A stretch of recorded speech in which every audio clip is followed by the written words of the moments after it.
Always the oi oi and welcome back to PickItUpGaming. Hope you're all smashing and doing groovy in this funky week. So in this week's video I'll be reviewing the classic horror game Resident Evil 4. Remade for the kids of today, the grown-ups of today, and basically everyone of today and the future.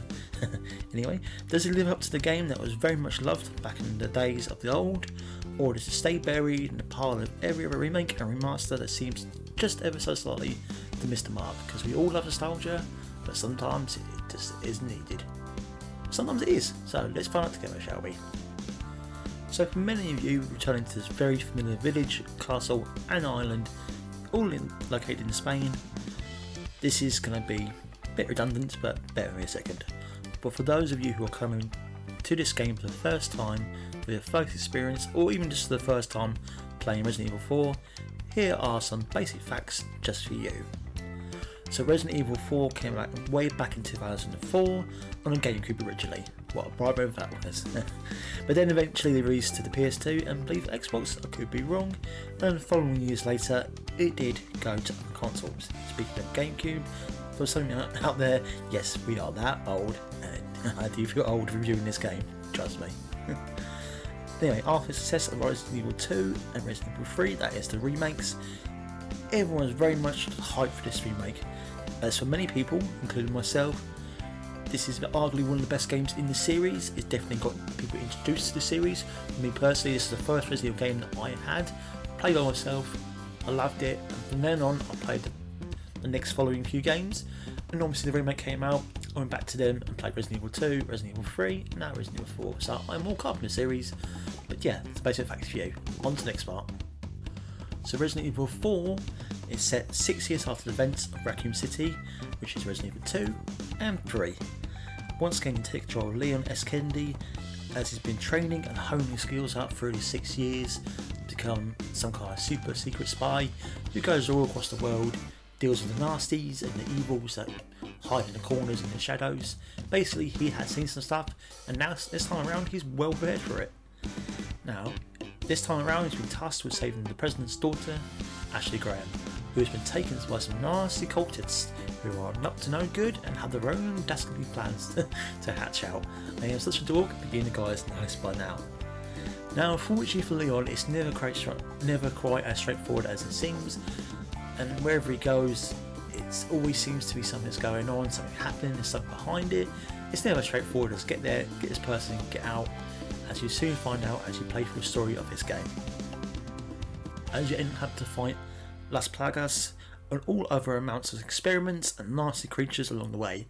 This is a Resident Evil game, so you're going to face some weird and strange and often creepy things throughout the game. So bear in mind, it's action, but it's also very much a horror game still. So as you take control of Leon and sometimes other characters, you'll be faced with some nightmarish creatures, so be prepared for that, because sometimes they are quite spooky.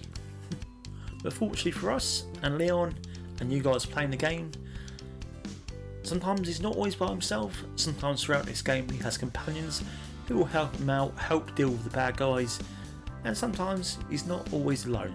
And you got to remember, guys, as well, and girls at home, you're not alone, so always remember to talk to people and reach out, because we're all in this together. But as back to the story, there are some changes from the original game to this remake. For the most part, it's only quality of life improvements. Nothing story-wise has dramatically changed. Maybe some bits here and there have moved around, but as far as I'm aware, it's pretty much still the same game from the original to this remake. Maybe some characters are given more screen time, some characters are made less annoying, that is for sure. Story-wise, I'm pretty sure, I'm 80% sure it stays the same. It's still fun and enjoyable, very straightforward, and very much a Resident Evil kind of game, but it is very enjoyable. That's the main takeaway from this thing, it's very enjoyable. Anyway, it's enough rambling, it's time for gameplay.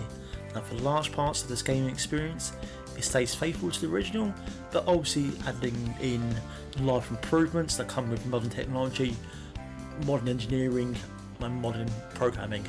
So it feels modern in its controls while still kind of ascertaining that kind of slow, tanky feeling at points.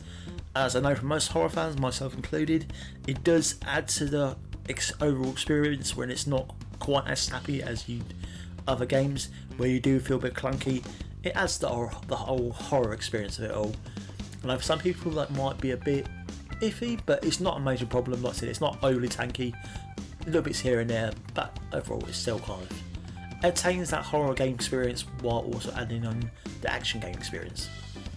It still has the over-the-shoulder third-person action perspective, which honestly was a huge departure from the original style of the original games, and for a lot of people they were very sceptical how it would handle, how it would seem.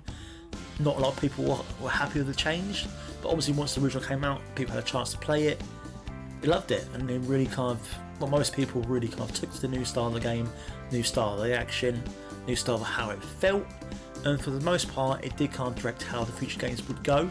Not often for the best at times, but sometimes it did come in huge life improvements, and as you saw the original in the remake of 2 and 3, they kept the kind of third person over the top shoulder perspective, and it added a new dimension to the game, bringing in new people, getting new fans in, and overall, in my opinion, improving experience.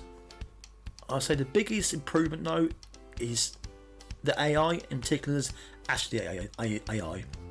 She is less irritating, more intelligent than the original game, and for the most part now can make smart moves instead of running headfirst into a chainsaw while shouting, "Leon, help!"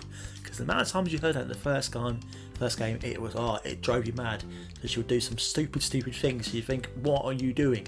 I can't keep turning around and saving every 2 seconds. Please. So, for the good part, for everyone involved, and everyone comes to the game, she is intelligent. She's not making dumb decisions. She actually is fairly helpful, which is a huge improvement. So thank you, Capcom. So like with all remakes, if not most, the biggest changes to the games are the graphic engines used by Capcom, which once again is showing how good it is.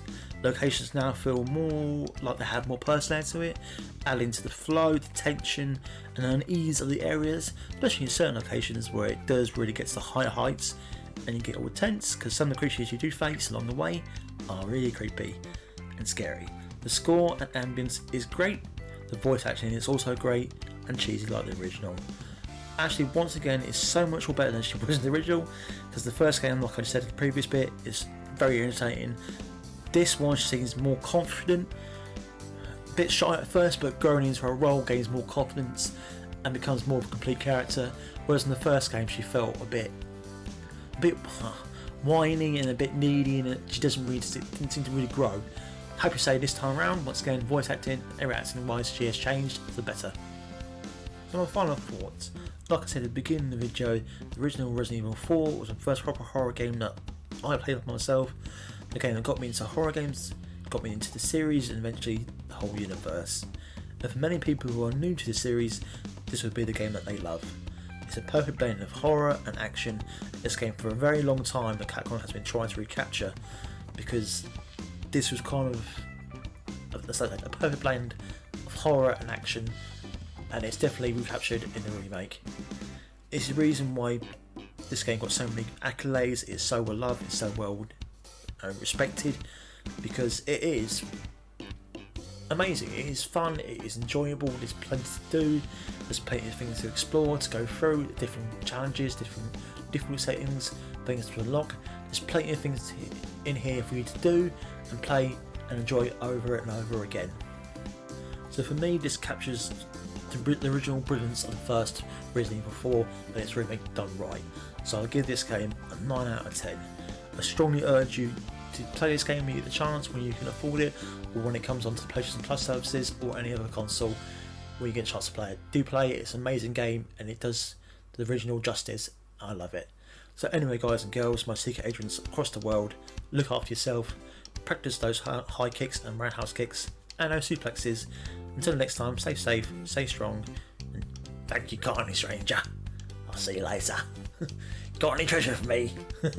Alright, I'm done now. Right, bye guys, stay strong, stay safe, see you soon.